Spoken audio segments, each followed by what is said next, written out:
All right, I'm Josh Tremblay, the Director of Golf, out here with our Director of Grounds, John Chassard. And John, we had a pretty good rain last night. Can you talk a little bit about the bunkers and how much work your staff had to do, or are they performing the way you want them to now here after a couple of years? Yeah, I mean, you know, the positive thing, Josh, is in the past with the rain typical to what we had last night, we had an inch of rain in maybe a half hour, 45 minutes. So we had a lot of rain come down in a short period of time. And in the past, it would have taken us 3 days to put these bunkers back into shape. With the work we've done the last couple of years and the drainage and the CapCon that's in them, the bunker liners, they're performing great. One thing that does happen though, is after a good rain, the bunkers really do firm up. So we try to fluff them up a little bit more, and we do a method of bunker maintenance called the Aussie method.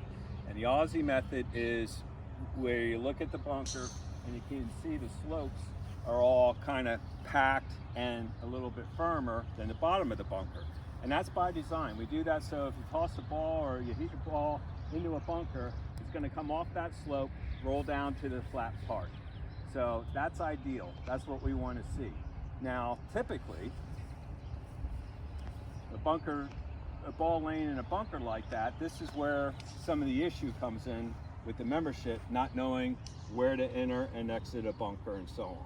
Yeah, and so what we see a lot of times from the golf professional staff, and even the caddies are trained to kind of help with this a little bit, is do's and don'ts of how you should enter and exit a bunker to try to keep these faces as firm as they can, so you do get them performing, you don't get balls hanging up on here or plugging in a face. So in an instance like this, we'd want you to try to find as low of a point as you can of entry. So I'd have you come in kind of on this area, walk up to your shot, and then try to minimize the disruption of the bunker. So again, walk back out the same way you came.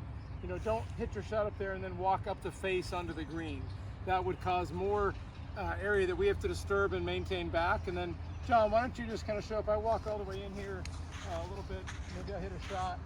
Kind of talk about what you would do with the rake, or what you'd recommend the members do in terms of a technique.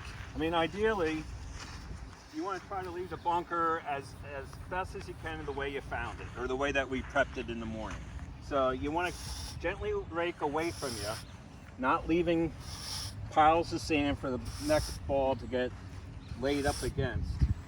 And even in these areas where we're trying to keep it smooth, you can take the back of the caddy rake and literally smooth it out like that to help maintain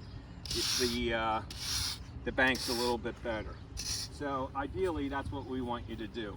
So you want to enter and exit the bunker at the most possible lowest spot that's most convenient to where your ball is. And then just remember to try to rake away from you instead of pulling the rake towards you, because that has a tendency to leave little piles of sand. So you want it as smooth as possible. And remember, if you are lucky enough to miss these bunkers and you land on the green, fix your ball mark and fix somebody else's. We all have to do our part in paying that forward. Thanks, Josh. Thanks, John. Appreciate that.